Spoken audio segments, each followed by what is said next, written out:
ओम नमो भगवते वासुदेवाय। ओम नमो भगवते भगवते वासुदेवाय। वासुदेवाय। ओम नमो भगवते वासुदेवाय। ओम ओम नमो नमो भगवते भगवते वासुदेवाय। वासुदेवाय। ओम नमो भगवते वासुदेवाय। ओम ओम नमो नमो भगवते भगवते वासुदेवाय. वासुदेवाय. आपल्या सर्वांना क्षमा प्रार्थी आहे की मी मागच्या आठवडीचं जे रेकॉर्डिंग आहे ते शेअर नाही करू शकली, पण आज मी येताना अपलोड करून टाकलेलं आहे आणि ह्याचं पण तुम्हाला मी शॉर्ट पिरियड मध्ये मी देऊन टाकेन, आजच देऊन टाकेन, तर तुम्हाला ऐकायला काही त्रास नाही होणार. आता आपण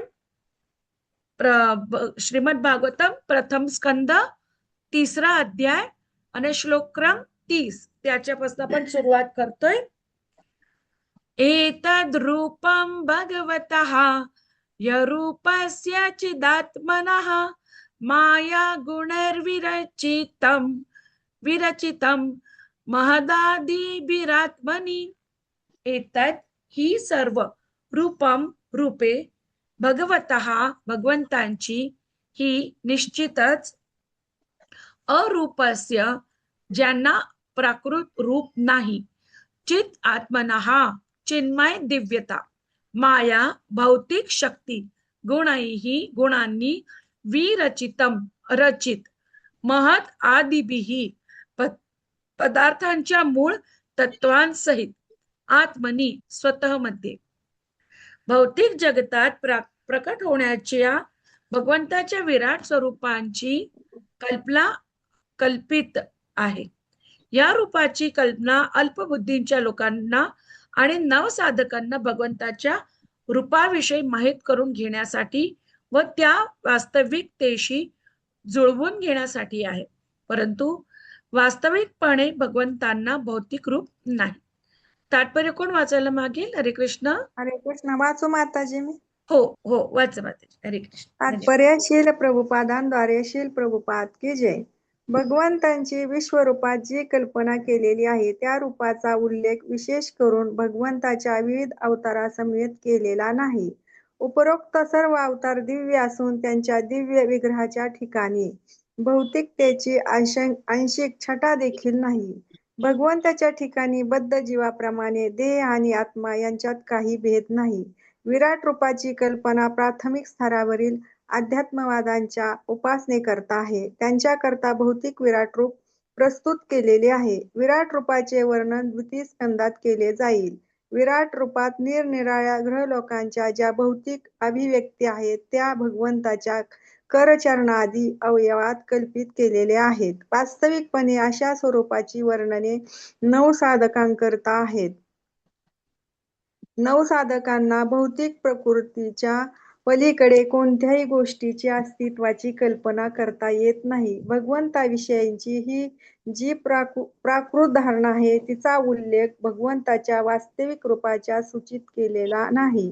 परमात्म्याच्या रूपाने भगवंत सर्व भौतिक स्वस्वरूपाच्या अंतरात विद्यमान आहेत. ते अनूत देखील आहेत, परंतु भगवंत आणि जीवाबाबतीत अशी बाह्यकारी भौतिक शरीराची केलेली संकल्पना केवळ कल्पितच आहे. बद्ध जीवांची वर्तमान रूपे देखील वास्तविक नाहीत. निष्कर्ष असा की भगवंताची विराट रूपातील प्राकृतिक धारणा काल्पनिक आहे. भगवंत आणि आत्मे दिव्य स्वरूपी आहेत. त्यांना स्वतःची अशी मूळ दिव्य शरीरे आहेत. हरे कृष्ण. हरे कृष्ण. धन्यवाद माताजी, खूप सुंदर वाचला आपण. हरी बोल. यथा नभसि मेघौ घो रेणुर्वा पार्थिवो निले एवं द्रष्टरि दृश्यत्वम् आरोपितम बुद्धिभिः. यथा ज्याप्रमाणे नभसी आकाशात मेघ ओघा मेघांचा समूह, रेणुः धूळ, वा अथवा पार्थिवः धुसरपणा अनिले वायूमध्ये, एवं त्याप्रमाणे द्रष्टरी पाहण्याच्या ठिकाणी, दृश्यत्वम पाहण्याच्या दृष्टीने, आरोपितम कल्पिले आहे अबुद्धिभिः अल्पज्ञ लोकांनी. अनुवाद: वायू, मेघ आणि धूळ यांना वाहून नेतो, परंतु अल्पज्ञ लोक म्हणतात की आकाश मेघाच्छादित आहे आणि वायू दूषित आहे. त्याचप्रमाणे ते लोक सुद्धा प्राकृत शरीराच्या कल्पना आत्म्यावर लादतात. कोण वाचायचंय? कोणाला वाचायचंय? हरे कृष्ण. हरे कृष्ण.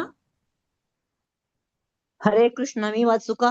हो, वाचा माताजी. तात्पर्य श्रील प्रभुपादद्वारे तात्पर्य श्रील प्रभुपादद्वारे श्रील प्रभुपाद की जय.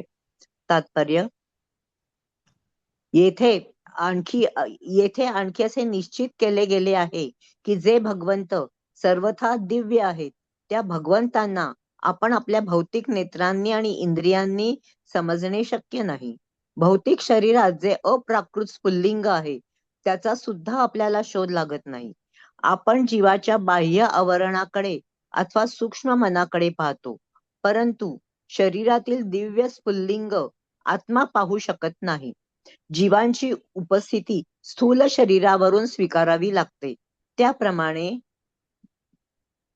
त्याप्रमाणे ज्यांना आपल्या वर्तमान चर्मचक्षूंनी आणि इंद्रियांनी भगवंतांना पाहायचे आहे आणि जाणावयाचे आहे त्यांनी सर्वथा बाह्य रूपाचे विराट रूप नामक प्रचंड स्वरूपाचे ध्यान करावे.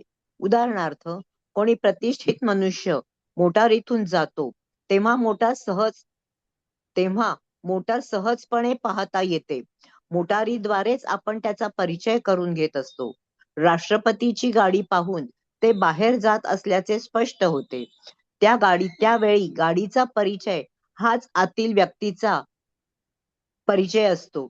त्याप्रमाणे ज्या अल्पज्ञ मनुष्याला आवश्यक ती योग्यता नसताना परमेश्वराला प्रत्यक्ष पाहण्याची इच्छा असते त्याला परमेश्वर जरी अंतर्बाह्य अवस्थित आहे तरी प्रथम प्रचंड भौतिक विश्वालाच परमेश्वराचे रूप म्हणून दाखविले जाते. मेघ आणि आकाशाचा निळा रंग हे या संदर्भात समजण्यासारखे एक उदाहरण आहे. जरी निळ्या छटेचा आकाशाशी काही संबंध नाही तरी आपण आकाश निळ्या रंगाचे आहे असे मानतो, परंतु ही कल्पना केवळ सामान्य जनांकरिताच आहे. हरे कृष्ण. हरे कृष्ण माताजी. खूप सुंदर. दंडवत प्रणाम माताजी. साधा प्रणाम. हरे कृष्ण. धन्यवाद. आता परम यद अव्यक्तम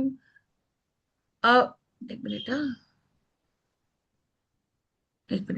आता परम यद अव्यक्तम अव्यूढ गुणबृहितम अदृष्टा श्रुत वस्तुत्वात् सजीवो यत् पुनर्भवः. अतः या परम पलीकडे यत जे अव्यक्तम अप्रकट अव्यूढ बाह्य रूपरहित गुणबृहितम गुणांनी प्रभावित झालेले अदृश्य अश्रुत न ऐकलेले वस्तुत्वात त्या प्रकारचे सह तो जीव यत जे पुनः वेळोवेळी भवः प्रकट होणे. अनुवाद. या बाह्य रूपाच्या पलीकडे बाह्य रूप रहित असे अदृश्य न ऐकलेले आणि अप्रकट सूक्ष्म रूप आहे. जीवांचे स्वतःचे या सूक्ष्मत्वाच्या पलीकडचे स्वरूप आहे, नाहीतर त्याला जन्म मृत्यूच्या फेरा नसता. हरे कृष्ण. कोणाला तात्पर्य वाचायचंय? हरे कृष्ण माताजी. मी वाचू? हो, बाळकृष्ण प्रभूजी वाचू शकतात आपण. ठीक आहे. तात्पर्य. ज्याप्रमाणे विश्वाच्या स्थूल अभिव्यक्तीत भगवंताच्या प्रभूजी श्रील प्रभुपादद्वारे श्रील प्रभुपादची जय. आज बोलायचं. हॅलो. श्रील प्रभुपादद्वारे श्रील प्रभुपादची जय. तात्पर्य असं बोलायचं. श्रील प्रभुपादद्वारे श्रील प्रभुपाद की जय. तात्पर्य. ज्याप्रमाणे विश्वाच्या स्थूल अभिव्यक्तीत भगवंताच्या विभू शरीराची विश्वरूपाची कल्पना केलेली आहे, त्याचप्रमाणे न दिसता, न ऐकता आणि प्रकट न होता अनुभवात येणारे असे देखील एक कल्पित रूप आहे. परंतु वास्तविकपणे शरीराच्या या सर्व स्थूल सूक्ष्म कल्पना जीवांच्या संदर्भात आहेत. जीवांचे अशा स्थूल भौतिक अथवा सूक्ष्म मानसिक अस्तित्वापलीकडील स्वतःचे दिव्य असे रूप आहे. ज्या क्षणी जीव दृश्य स्थूल शरीराचा त्याग करतो त्या क्षणी स्थूल शरीर अचेतन होते व सूक्ष्म मानसिक क्रिया बंद पडतात. खरे पाहता जीव निघून गेला असे आपण म्हणतो, कारण तो दिसत नाही, ऐकता येत नाही. इतकेच काय, पण गाढ झोपेत असताना स्थूल शरीर निष्क्रिय असते, परंतु श्वासोच्छवासावरून जीवाचे शरीरातील अस्तित्व आपण समजू शकतो. म्हणून जीव शरीरातून निघून जातो म्हणजे आत्म्याचे अस्तित्व नाही असे नाही. त्याचे शाश्वत अस्तित्व आहे. तसे नसते तर त्याचे वारंवार जन्म मृत्यू कसे झाले असते? निष्कर्ष असा की भगवंत आपल्या दिव्य रूपाने नित्य अस्तित्वात आहेत.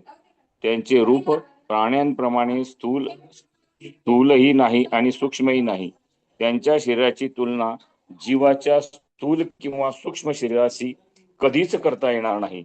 भगवंताच्या शरीराच्या किंवा रूपाच्या अशा सर्व धारणा कल्पित आहेत. जीवांचेही स्वतःचे असे शाश्वत दिव्य रूप आहे. केवळ भौतिक दूषणांमुळे ते बंधनात पडले आहेत. जय श्रीकृष्ण. हरे कृष्ण. खूप सुंदर हरे प्रभूजी, आपण कृष्ण. खूप सुंदर वाचलं. खूप सुंदर. हरी बोल. हरी बोल. हरे कृष्ण. यत्रे मे सद असद रूपे प्रतिषिद्धे स्वसंविदा अविद्ययात्मनि कृते इति तद ब्रह्म दर्शनम.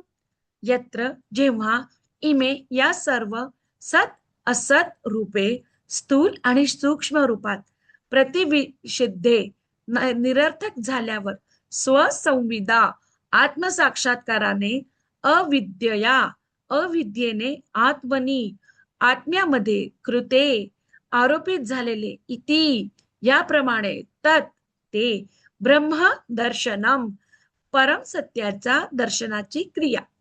अनुवाद: जेव्हा आत्मसाक्षात्काराने असे समजते की विशुद्ध स्वरूपातील आत्म्याच्या या स्थूल आणि सूक्ष्म शरीराशी काहीही संबंध नाही, तेव्हा त्याला स्वतःचे आणि भगवंताचे दर्शन होते.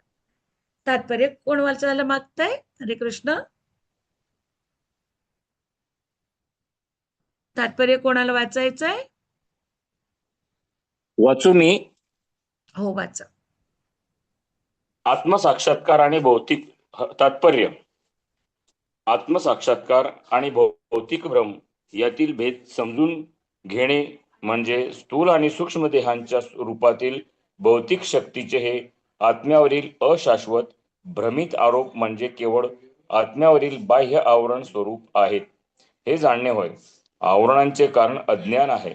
भगवंताच्या रूपावर अशा आवरणांचा कधीच प्रभाव नसतो. हे निसंशयपणे जाणणे म्हणजे मुक्ती किंवा परम तत्वाचे दर्शन होय. याचा अर्थ असा की आध्यात्मिक जीवनाचा स्वीकार केल्यामुळे पूर्ण आत्मसाक्षात्कार शक्य होत असतो. आत्मसाक्षात्काराचा अर्थ असा होतो की स्थूल आणि सूक्ष्म आवश्यकतांच्या पलीकडे जाऊन आत्म्याविषयीच्या कार्यात गंभीर होणे. कार्याची प्रेरणा आत्म्यापासूनच मिळत असते, परंतु आत्म्याच्या वास्तविक स्वरूपाचे अज्ञान असल्यामुळे अशा कार्यांना माईक स्वरूपे येते. अज्ञानामुळे स्थूल व सूक्ष्म शरीराच्या संबंधातच स्वार्थांचे मोजमाप केले जाते आणि त्या कारणे जन्मोजन्मी सर्व कार्य निरर्थक होतात. तथापि जेव्हा कोणी योग्य प्रक्रियेच्या मार्गाने उन्नती करून आत्मसाक्षात्कार करून घेतो तेव्हा आत्मविषयक कार्यांना प्रारंभ होतो.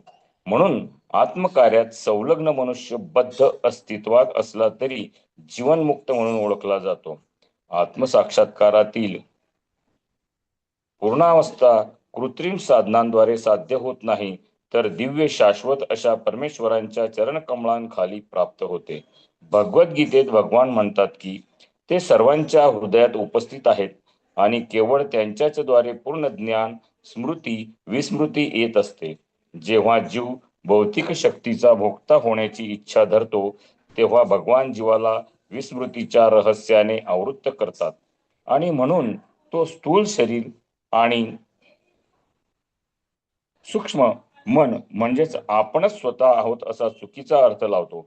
दिव्य ज्ञानाच्या संवर्धनाने जीव जेव्हा विस्मृतीच्या रहस्यातून सुटण्याकरिता भगवंतांची प्रार्थना करतो तेव्हा भगवंत आपल्या अहेतुकी कृपेने त्याचा भ्रम दूर करतात.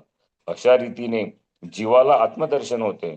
नंतर बद्ध जीवनातून मुक्त झाल्यामुळे तो जीव आपल्या शाश्वत स्वाभाविक स्थितीत स्वतःला भगवंताच्या सेवेत संलग्न करतो. हे सर्व भगवंताद्वारे किंवा त्यांच्या बाह्य शक्तीद्वारे अथवा प्रत्यक्षात अंतरंगा शक्तीद्वारे घडून येते. हरे श्रीकृष्ण कृष्ण. हरे धन्यवाद कृष्ण. प्रभूजी. एक हेवाळा घेऊ शकतो. यद्येषोपरता देवी माया वैशारदी मतिः संपन्न एवेति विदुर्म महिम्नि स्वे महीयते. यदि जर एषा ती उपरता ओसरणे नाहीसा होणे देवी माया शक्ती वैशारदी ज्ञान संपन्न मतिही प्रबुद्ध संपन्नः समृद्ध एव निश्चितच इति अशा प्रकारे विदुहू जाणतात महिम्यामध्ये स्वे आत्म्याच्या महीयते स्थित झाल्याने. अनुवाद: जर मायाशक्तीचा जीवावरचा प्रभाव नाहीसा झाला आणि जीव परमेश्वराच्या कृपेने ज्ञान संपन्न झाला तर तो आत्मसाक्षात्काराने प्रबुद्ध होऊन आपल्या स्वरूप महिम्याच्या ठिकाणी प्रतिष्ठित होतो. पूजा माताजी, मी वाचू शकते? पूजा माताजी, हरे कृष्ण. मी वाचू शकते? वाचा ना माताजी. हरे कृष्ण. धन्यवाद माताजी. तात्पर्य: श्रील प्रभुपादद्वारे श्रील प्रभुपादची जय. भगवान परम दिव्य स्थितीत असल्यामुळे त्यांची सर्व रूपे, नावे, लीला, गुण, पार्षद आणि शक्ती हे सर्व भगवंतांची एक रूप आहेत. त्यांची दिव्य शक्ती त्यांच्या सर्व शक्तिमत्वाप्रमाणे कार्य करते. त्यांची तीच शक्ती बहिरंगा, अंतरंगा आणि तटस्थ शक्ती या रूपात कार्य करते. त्यांच्या सर्व शक्तिमत्वामुळे त्यांना सर्व कार्ये उपरोक्त शक्तीपैकी कोणत्याही शक्तीच्या माध्यमाने करता येतात. ते स्वेच्छेने बहिरंगा शक्तीचे परिवर्तन अंतरंगा शक्तीत करू शकतात. भौतिकात आसक्त असलेल्या बद्ध जीवांना अनुताप होऊन ते तपश्चर्या करू लागतात. तेव्हा त्यांना भ्रमित करण्यासाठी योजलेली बहिरंगा शक्ती निष्प्रभ होते आणि तीच शक्ती शुद्ध झालेल्या जीवांना आत्मसाक्षात्काराच्या मार्गात प्रगती करण्यात सहाय्य करते. या संदर्भात विद्युत शक्तीचे योग्य उदाहरण देता येते. जो विद्युत शास्त्रात कुशल असतो तो केवळ काही व्यवस्था करून विद्युत शक्तीचा उपयोग उष्ण आणि थंड असे दोन्ही कार्यासाठी करू शकतो. त्याचप्रमाणे जी बहिरंगा शक्ती जन्ममृत्यूच्या अखंड चक्रात जीवांना भ्रमित करते तिचेच परिवर्तन भगवदिच्छेने अंतरंगा शक्तीत होते. ती अंतरंगा शक्ती जीवाला शाश्वत जीवनाकडे घेऊन जाते. जेव्हा जीवावर भगवंताची अशी कृपे होते तेव्हा त्यांना आपली स्वाभाविक परिस्थिती प्राप्त होते आणि ते शाश्वत दिव्य जीवन उपभोगू लागतात. हरे कृष्णा. आपला इथपर्यंतचा अभ्यास झाला. पुढचा आपण येत्या आठवडी करूयात आपण.